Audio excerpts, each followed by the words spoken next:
এখন কোরআন পড়বেন না ছাড়বেন? কথা কয় না। কোরআন পড়বেন না ছাড়বেন? হ্যাঁ, আল্লাহ রাসূল স্পষ্ট বলেন, সহিহ বুখারী 5027 নম্বর হাদিস, আন উসমান রাদিয়াল্লাহু তাআলা আনহু قال قال রাসূলুল্লাহ সাল্লাল্লাহু আলাইহি ওয়াসাল্লাম খায়রুকুম মান তাআল্লামাল কুরআন ওয়া আল্লামা, তোমাদের মধ্যে সবচেয়ে উত্তম সেই ব্যক্তি, সম্মানিত সেই ব্যক্তি, দামি সেই ব্যক্তি যে কোরআন শিখে এবং আবার বলেন শিখে এবং শেখায়, নাকি? হ্যাঁ, তাহলে বোঝা যায় আল্লাহর এই সৃষ্টির মধ্যে যা আল্লাহ রাব্বুল আলামিন সৃষ্টি করছেন, এই এত কিছুর মধ্যে সবচেয়ে উত্তম দামি হচ্ছে মানুষ। কথা বলে না?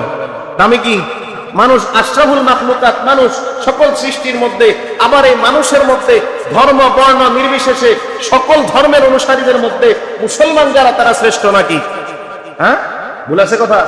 এবার মুসলমান যারা, তাদের মধ্য থেকে যারা আল্লাহর আদেশ নিষেধ পালন করে, আল্লাহ রাসূল বলেন এদের মধ্য থেকে তারাই এক নাম্বার, যারা কোরআন শিখে এবং তাইলে কোরআন শিখে যারা, শেখায় যারা, এই দুই শ্রেণীর লোক আল্লাহর কাছে দামি। আল্লাহ রাসূল বললেন, বিশ্বাস হয় না ভুল আছে?